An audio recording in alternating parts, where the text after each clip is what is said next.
The apex predator, the legend killer, the three most devastating letters in sports entertainment. RKO.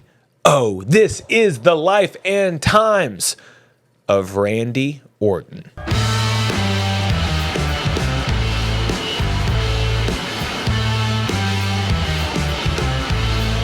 Oh, Randal Orton. Randy Keith Orton. You know how I'm sad to admit how long it took me to realize that RKO was just his initials. Well, when me and my friends were wrestling on the trampoline, we would go Randy Kevin Orton. So someone threw Kevin in the mix, and we just ran with it for many years. Yeah, I like Kevin better, to be honest. Up until this research, I thought it was Randy Kevin, but it's Randy Keith Orton. Keith. He doesn't look like a Randy or a Keith. Yeah. I no, he really... But honestly, Randy Keith would be a great... If he was a country singer. Or Keith Orton. I mean, let's go. Come on. Randy Orton either, really. And that almost happened, because let's be honest. Randy Orton, if you know anything about him, didn't want to be a wrestler. Heart not in the business, some might say. I like talking about Randy Orton, because Randy Orton is one of those guys that I can say I feel like I've watched his entire career. I was a fan in 2003 when he was very young in the business, and he's still wrestling in 2025, putting on some of the best matches, especially internationally. To finally see him get his flowers, I just feel like watching Randy Orton now is very gratifying as the fan that I am, because he's very much able to reap the rewards of some of the not so great years of the business, and he's kind of become a LeBron James, a Michael Jordan of pro wrestling. I definitely put him up there with Stone Cold. Going to fizzle out by now. Totally. I thought he'd be one of those guys that burnt too many bridges too fast and would, Mr. Kennedy in WWE kind of scenario. You know what I mean? And I don't think he had the love of the business to make it anywhere else. So I think if his WWE career would have fizzled out, he would have fizzled out in wrestling-wise, And we've seen the Marine, so we know his acting career wasn't going to go anywhere after that. So I'm so happy it did work out. It's so nice to see him be a locker room leader now, when I thought there was no way, shape, or form that dude would ever be a locker room leader. Yeah. That the boys looked up to, and he wholeheartedly has embraced that. And it's fun now. Like, something happened with him and RK Bro. Some switch went off where I don't like Bro. I don't like Matt Riddle that much. But if he showed Randy Orton how to have fun in wrestling again, he served his purpose. Yeah. So I loved watching Randy Orton. I love watching Randy Orton way more now than when I used to. It's funny to see him at SummerSlam this past year, and Cardi B was the host, and she was so excited to meet Randy Orton. And that was a cool moment, because it felt like, ooh, if Cardi B has loved Randy Orton and knows Randy Orton, then he very much has become a part of popular culture. And to be a guy that's only been a wrestler, really. Right. Like, he is WWE through and through and through. Maybe he's done a thing here or there, but it kind of goes to show, is like, does that mean like Drew McIntyre is also this crossover star for just being a wrestler? Does that mean, CM Punk's done some acting and all these other things? But so it was very cool. I have watched his biography, A&E biography, since our last time we talked about Randy Orton. So I feel more understanding, because you hear some of the stuff he did. I know we'll get into. Yeah. We hear some of the stuff he's done too, and it kind of paints him as a bad guy. But then you watch the biography, and I know biography is always a honey roast of sorts. Like, they're only going to show the good sides most of the time. But to hear his version of the bad events shed a little bit more light and understanding. Absolutely. So you think he's a bad guy. It's just a misunderstood kid. Yeah, and I loved that A&E documentary. A&E has been putting out probably the best documentaries on WWE superstars to date. But Randy Orton, third-generation superstar. So not many of those in the business, really. Vince McMahon, second generation, right? Stephanie would be a third generation. We've got Dwayne The Rock Johnson, who's like third generation. A lot of that, but very rare. Father was Cowboy Bob Orton, known for wearing a cast, always having a broken hand, and then but always able to use it as a weapon. Yeah. You know, so never, you know, maybe some suspicious behavior going on there. Low key was Rowdy Roddy Piper's corner guy when he boxed Mr. T in WrestleMania, or in was it WrestleMania 2? Yeah, I think Bob so. Orton he was going by a different name, Yep. but he was in Rowdy Roddy Piper's corner. Bob Senior, Bob Orton, was their. This is where was the grandfather. He gets the Keith from. Is Robert Keith Orton. Born April 1st, 1980, in Knoxville, Tennessee. We got an April Fool's baby over here. You know, again, son of a wrestler, grandchild of a wrestler, very much in the wrestling business. Never really wanted to do it, though. He was kind of just out here doing his own thing. You know? And watching that biography, it really showed, like, he was just one of those kids you grew up with that just never knew what in the world he wanted to do. Yeah. Had all the talent in the world. Great athlete. I had an amazing look. My man's 6'5", solid, you know, like, just had no clue what direction the world was calling him to do. Right. Absolutely. 1998, he's 18 years old, graduates from high school, and again, just doesn't want to do anything with wrestling. So he goes to the Marines, right? Think that'll give him some direction, some things to do. They sold him on all the cool things that the Marines sell you on. You get to blow things up. You get to constantly be doing things. And he said when he showed up, it was not what they promised him. You got to earn that. You can't just go in from, hey, I'm here, show me where the button is, let me blow something up. So he doesn't do well with, you know, taking orders, doesn't like having bosses, you know, and man, dude went AWOL. And I don't mean that figuratively. I mean metaphorically. He left. He went AWOL by definition. They did not know where he was at. Went AWOL. And they found him. And when they found him, he learned the hard way that there are consequences for your actions. And he ended up spending not days, weeks, you know, in a month and a half, 38 days in military prison.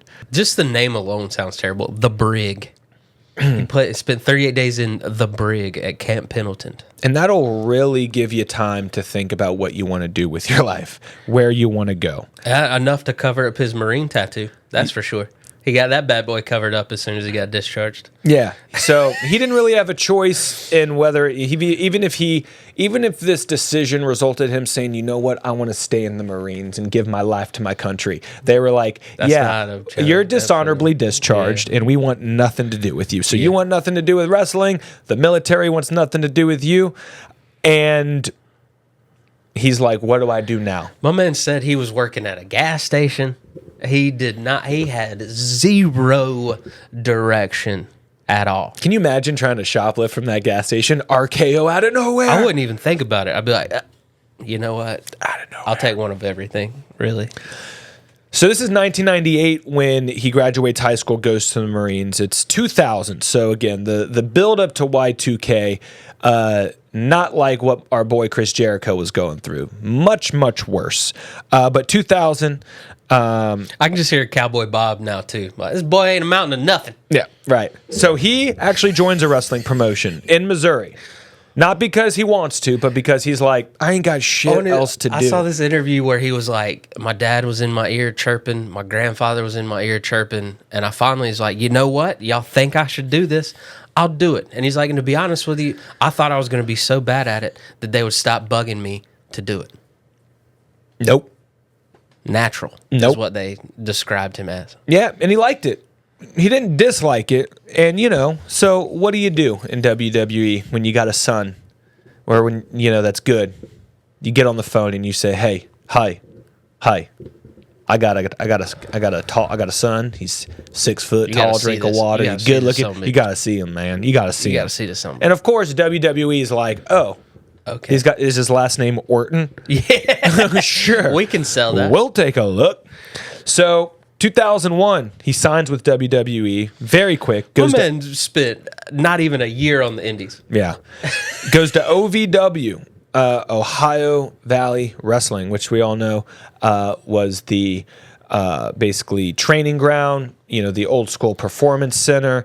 There's a great Netflix documentary show called Wrestlers that documents what OVW is all about. But that is where he goes in 2001. I do believe he was part of a notorious class from OVW by chance. Yeah, I mean, he shows up, and if he thought he was just going to phone it in, I mean, he basically showed up to school with John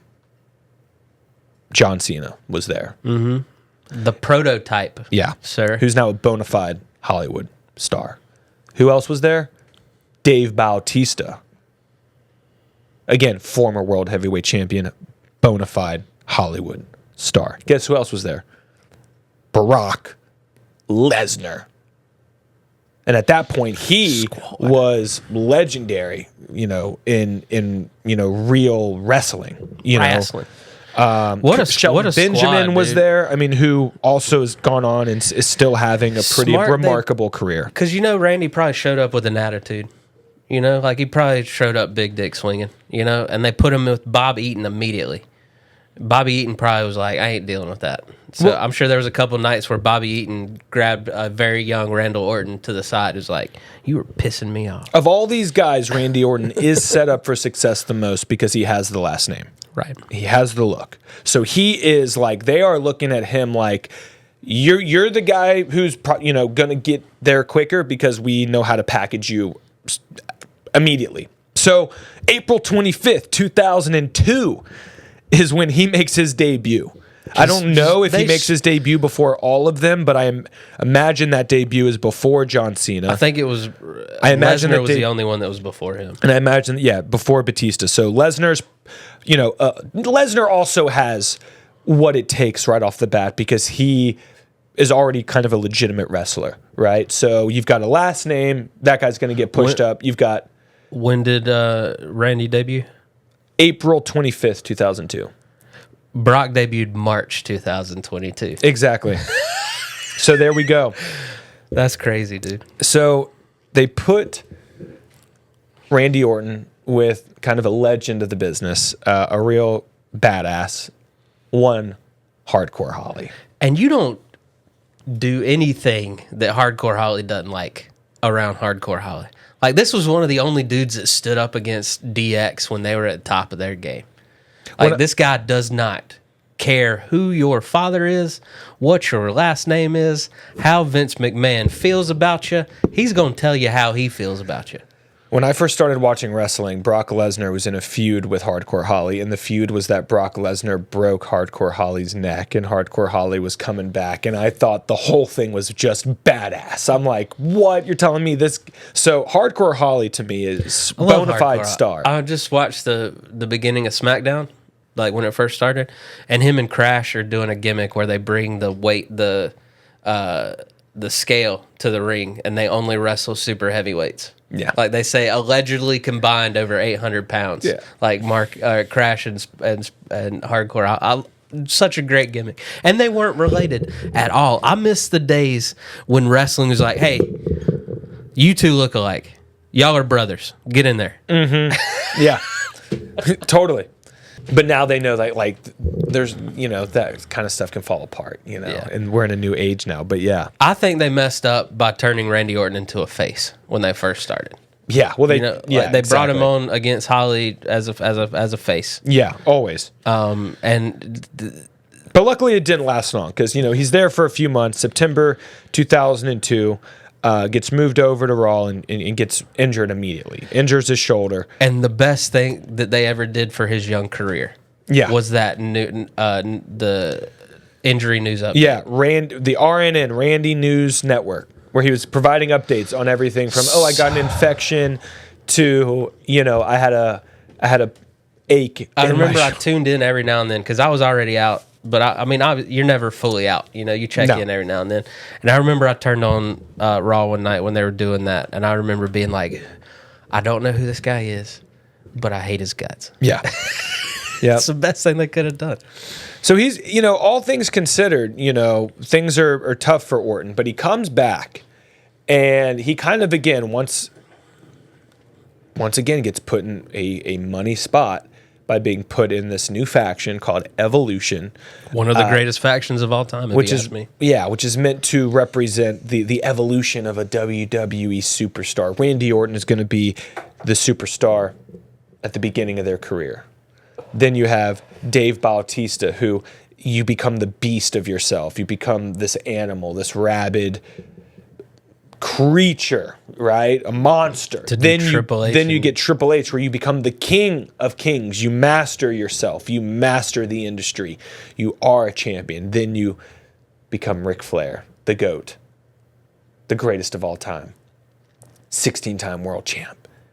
So, and it's so crazy to see that Evolution only lasted in 2003 and 2004. Yeah, it was great. Because to me, you think it lasted like 4 or 5 years. And it was a great faction. There was so much chemistry between all these guys. They just fit, man. They just seemed like they were going to fit. And it's so funny to think Jindrak almost was in Batista's place. Right. That just would. No. I mean, no offense to Mark Jindrak. I just don't know if it works like that. No. And then during this time, Orton very much takes on this role as the legend killer. So all of these legends around wrestling, like Mick Foley, he's going to go and just take them out. That's what he's becoming known for. But also at this time, he's having a hard time backstage. He's getting into trouble. He just doesn't care. He still is kind of like... He's not appreciating all of the opportunities he's being given. It's almost like giving a young 20-something-year-old a lot of money and fame is a bad thing. So he keeps kind of messing up, and you've got Triple H right there who's really trying to keep him in line. And something really, this shows Randy's immaturity is at Armageddon 2003, Randy defeats Rob Van Dam to get his first singles title, the Intercontinental title, right? And so after that, during that title run, Randy's about to go out and cut a promo on Raw one night, and Arn Anderson, his producer, tells him, "Hey, walk out, belt around your waist." Right? Randy was wearing it around his shoulder, and Randy goes, "Yeah, I don't like the way it looks around my waist." So, and they had choice words for each other. Randy Orton wasn't doing what the producers were telling him, and at the end of the day, said this title that Bret Hart has worn, Shawn Michaels has worn, Rob Van Dam has worn, the legends have worn. It doesn't look good around his waist. I rubbing people the wrong way. I hate to say it, man, but I'm the champion. Let me wear the belt the way I want to wear it. I got here being me. You know what I mean? Like that's like dating somebody and then trying to change everything about them. Like you started dating me because of who I am. Let me be me. Like the fact that you want to derail this kid's career, because he's a hothead. He's not going to take instruction well. Like Arn Anderson had to know that before he even started that confrontation. He had to know that this kid's not going to say yes and just do what I'm telling him to do. It was a different time in the business, a lot of power-hungry people, a lot of egos involved. And that's what I didn't think the business was going to survive. When I talked about earlier, when I said that I thought pro wrestling was going to die in our lifetime, I thought the egos were going to be what killed it. Yeah. So Vengeance, Exhibit 2004. Typically, if you lose a title, it's one of two reasons. You either messed up or they want you to go for the next title. Yeah. So he drops the title to Edge. And in this case, it meant big things for Orton, like we talked about. They're looking at, and this kind of shows you the timeline back then. That's like, you're in our system. We've identified you as like the guy. The next thing. So SummerSlam 2004. Massive moment for Randy Orton. He beats World Heavyweight Champion at that time, Chris Benoit, to become the youngest World Heavyweight Champion of all time. 24, bro. Like, can you imagine being the main guy of a big company on television at 24? A lot of pressure. A lot of pressure. I don't think he realized what this meant. Well, I love hearing people talk about it. It's like you think you want the belt, but you don't realize that comes with media appearances. That comes with Make-A-Wishes. That comes with interviews. That comes with traveling a couple of days before everybody else. Yeah. You saw it almost took Jey Uso out earlier this year. Yeah. He couldn't, that's maybe why, he's still running, but yeah. But it was a lot of pressure, and at the end of the day, he did lose the title because things were cooling off a little bit. Right? Now don't get me wrong, is this when the famous Thumbs down. So the next night, again, one of the iconic moments in Randy Orton's career, Evolution is out there celebrating, you know. He's the youngest champ. Yeah. But again, if you've been watching wrestling at this point, you know Triple H is... But Triple H wants a championship. He wants Goldie. That's all he wants at this point. And he's got the mutton chops. It just fit. All right. So you've got Randy Orton on Batista's shoulders. They're celebrating this guy. And then Triple H goes from thumbs up to thumbs down. And Batista drops Randy Orton, and they beat the hell out of him. And this is where Evolution officially turns on Randy Orton to set up the Randy Orton-Triple H feud. And again, in real life, Randy still acting like an asshole. Can't handle the pressure. The hunting down the Evolution mates was fun, though. That made for great TV. Yeah. You know, like, you love... Because that had to be where they started getting the Apex Predator stuff from. You know, like hunting down his prey. Yeah. Just every week, Batista, Ric Flair, and Triple H having to be like... It Totally. was great. I think it was one of the best things going at that time. But again, this is just where you saw a real ineffective heel turn to baby face turn, because that's what they tried to do. He's just not a baby But he's face, not a baby guys. face. So out in public, you know, there's videos of him pushing fans with the belt while he's the good guy in the business, and just didn't work. So. We've seen it when Rob Van Dam won the belt but then got arrested. You've seen it when other guys get the belt but then mess up. You're going to lose it. And so Triple H immediately beats Randy Orton. But again, they still got big hopes for Randy. They know what a great in-ring competitor he is. So this is when they set him up on, you know, his first real feud solo, which is with The Undertaker. Legend killer versus legend. Also genius in their mind too, because they're like, all right, this kid's kind of not playing ball. Let's put him against a guy that he has no choice but to play ball. Yeah, obviously he'll step up. Because Undertaker ain't gonna have it. Undertaker will knock you out in the ring, and then weekend it Bernie's you into the finish y'all were supposed to do in the first place. And that's exactly what Randy Orton got, because he messed up leading up to this match. They were supposed to have a rehearsal the night before WrestleMania. Did Randy show up? No, he didn't. He ghosted everybody. How do you ghost the Undertaker, bro? But to Randy's credit, and to show what an amazing performer he is, incredible match they have. That's why they put up with this crap. Knocked it out of the park. The early years, Randy was able to get away with it because the kid could still go in the ring. And this was when Randy really started to begin to understand what he needed to do, because Undertaker, they go on to have several matches, right? And Undertaker's not having several matches with you at WrestleMania, and he no-showed that. I don't know if that's what they had set up for him, but I do know they then put Undertaker and Randy Orton in a casket match, a Hell in a Cell match. Ultimately, Undertaker wins the feud. It was cool he got to work with his father during all this. Yeah. You know, like Randy getting to be with Cowboy Bob. That was awesome. Yeah. But yeah, I thought I read somewhere that they were actually thinking of letting Randy go over the Undertaker at WrestleMania before he was an idiot. I mean, it's possible, you know, because I don't know if they had really had the streak in place at this point yet. So. And it also goes to show that they would kind of call Undertaker's WrestleMania matches like... So then after this is kind of when, you know, Randy can be trusted with storylines in the future of the business. And so 2006, 2007 is when we lose Eddie Guerrero. And that's when a lot of momentum gets put behind Rey Mysterio, not only because of, you know, what they've built him up to be, but, you know, just these organic moments.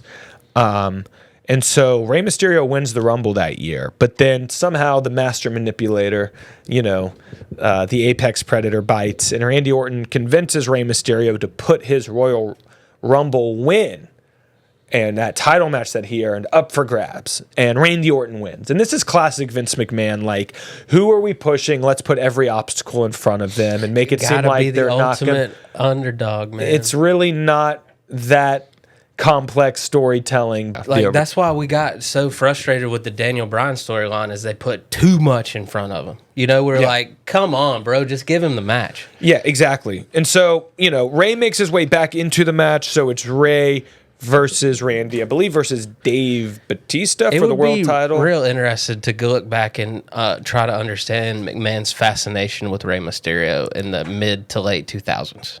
Yeah. Because Rey was involved with everything. Yeah. He was the best. He beat those three giants in a 3-on-1. Like, he was just obsessed with Rey. So it's just weird to see Rey intertwined in the main. Well, I think he saw Rey as David and everyone else as Goliath, and he was the perfect. That's fair. And again, he represents the luchador tradition and the cruiserweight as opposed to having a bunch. So I think it just Vince McMahon saw what Rey represented in the industry at that time and how it could be translated to a more American audience. Gotcha.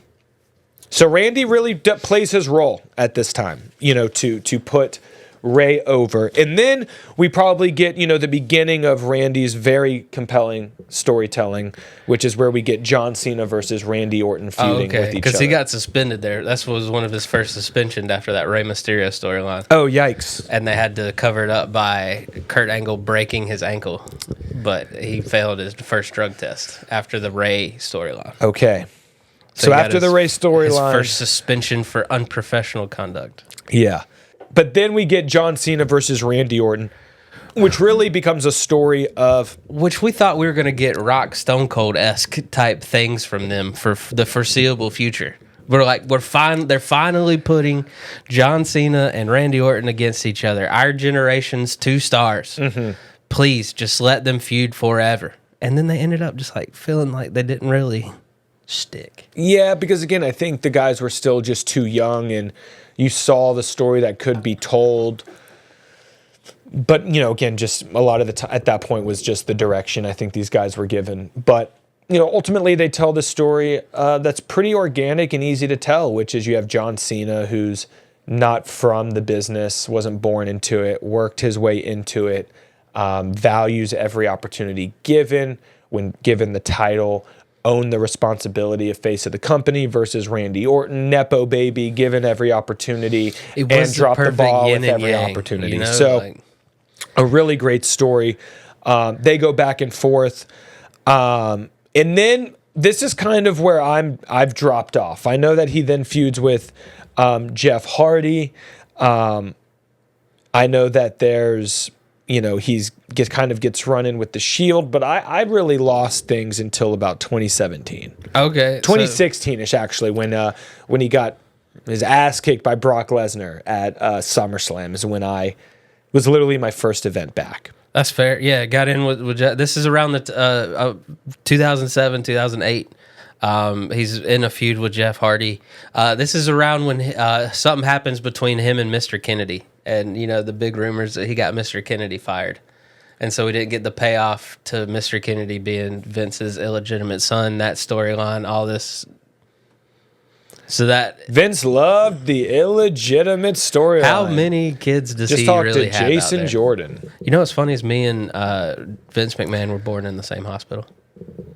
Hey. Pinehurst, North Carolina. I mean, dude. Gotta love it. Different days, I imagine. Same day. Yeah. He got into feuds with Chris Jericho for a little bit. Got into it with JBL for a little bit. Some more Hardy's feuds, and then he started battling. He got pulled into the Cena Triple H feud again. So that's around early 2008. And then he kind of was just in and out of the main event scene. You know what I mean? He still probably was rubbing some people the wrong way. But they still knew he was a star. That's the problem is, every main producer in the back probably wanted to drop kick this kid, but they're like, he's money. Mm-hmm. And this is especially around the time they didn't have a lot of money guys. Right. You remember that match? It was Cena and Orton against the whole roster. Yeah. They clearly were like, these are the two guys we got. Yeah.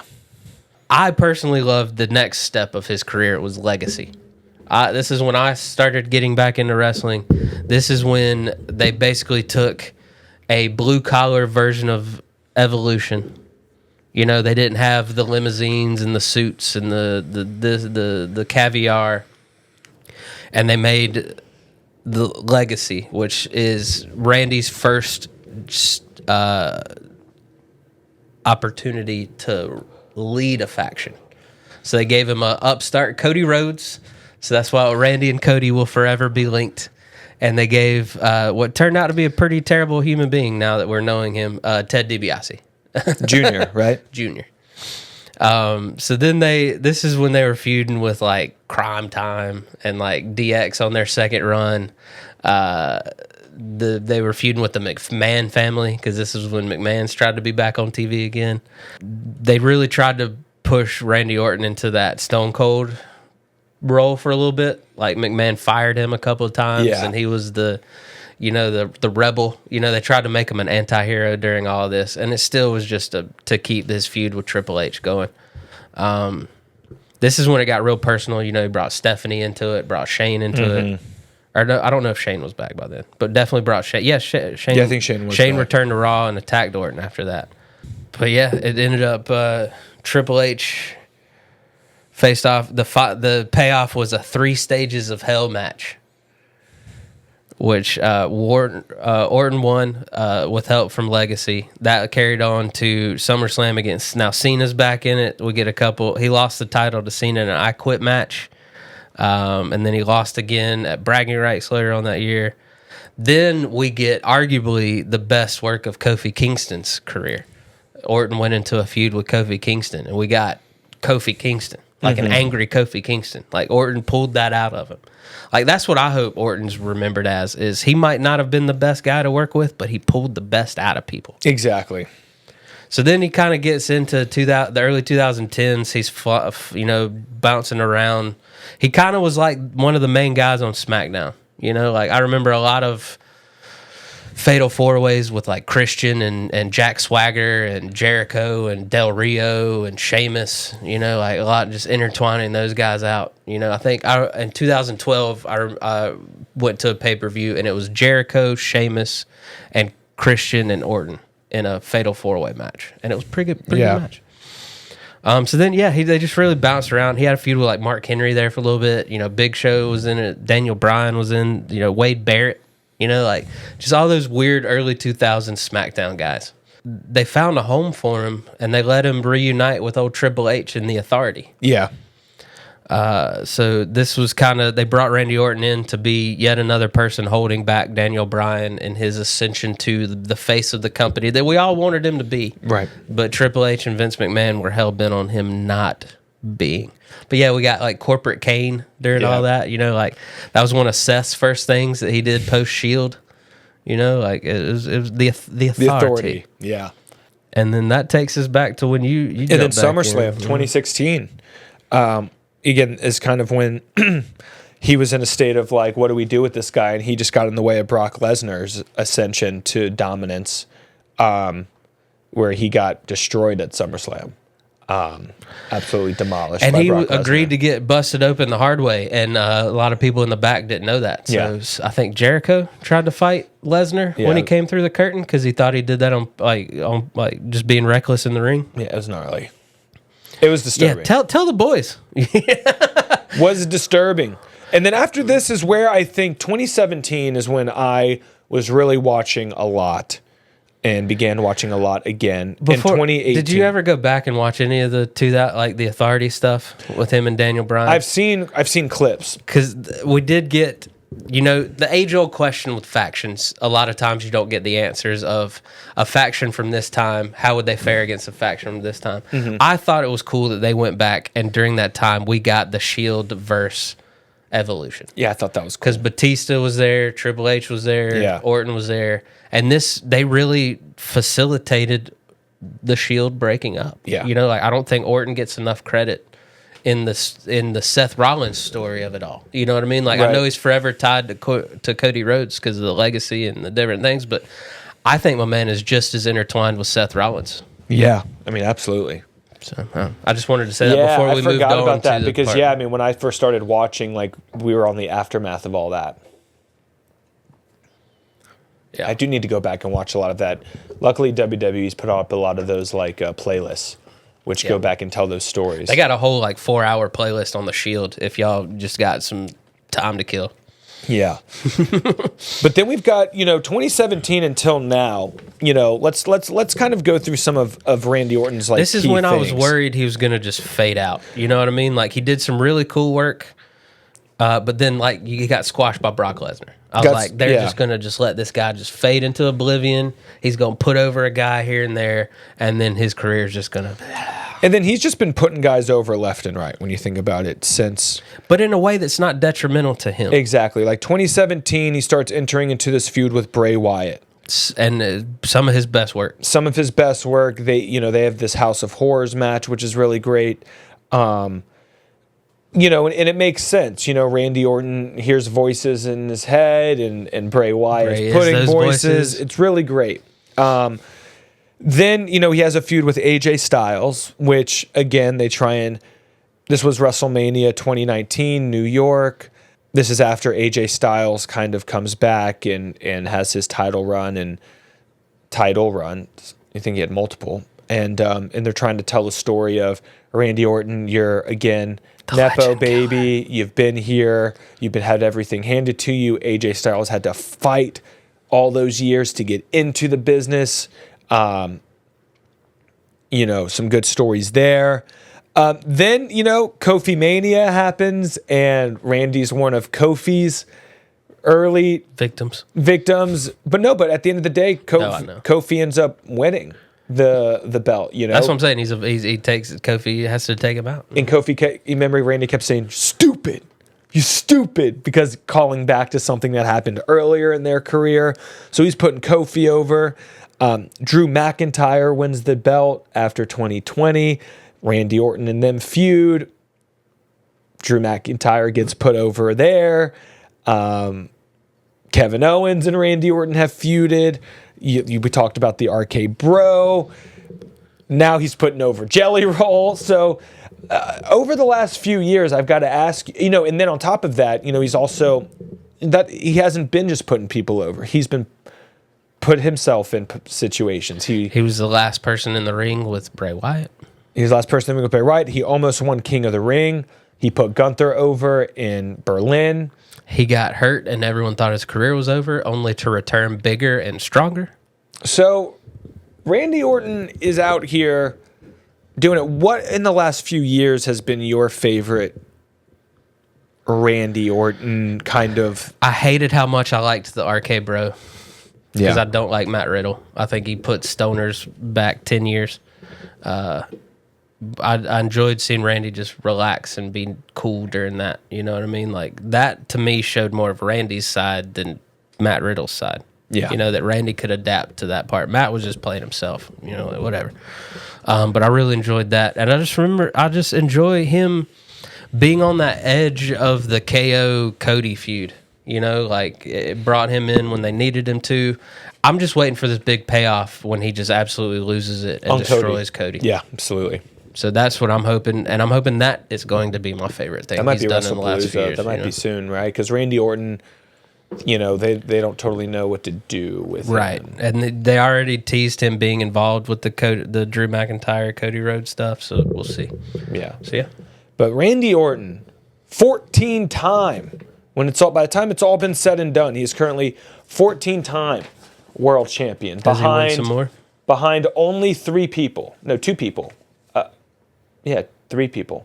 Yeah. Ric Flair, Triple H. When you've got John Cena at number 1, it's Then never Ric seen Flair. 17. Ric Flair Triple at H has 16. 18, right? Or 15, I mean. Oh, no, Triple H, I think, is... he's tied with Triple H. Okay. They're both tied, I believe, at 14. So you at least got to pass Triple H. I think Randy Orton ends up, champion at least one more time before it's all said and done, even if it's for just a couple of months. So transition PLE, the same way it wasn't a big deal for Cody to drop the belt to Cena. Yeah. I don't think it'd be a big deal for Cody to drop the belt for anyone to drop the belt to Orton for a month or 2 to then win it back. I think it almost gives that person credibility. Who's his biggest feud of all time? I know we talked about this. We tried to pinpoint it the first time we talked about Randy Orton, and I'm just wondering if anything's changed. I think the interconnectedness of him and Triple H between the mentor-mentee relationship into what it's become. Yeah. And I'd ultimately like to see them have one more feud, even if Triple H isn't. He can't wrestle. Wrestling. But he could have somebody for him. Yeah. Yeah. I would really like to kind of see Yeah. that. But no, I think I have to go Triple H. What about you? I think Triple H as well. I agree with you on that. Edge was there too, but lost me on that when they drug out that terrible greatest match ever. The greatest match of all time. Oh, we forgot about the greatest match of all time. We didn't need to. They talked about it enough. We didn't need to talk about it. But yeah, Randy Orton. This has been the life and times of Randy Orton. He's had close to 25 years in the game, and he says he's got at least 10 more. So if that is the case, Randy, then we will see you at the top of the mountain.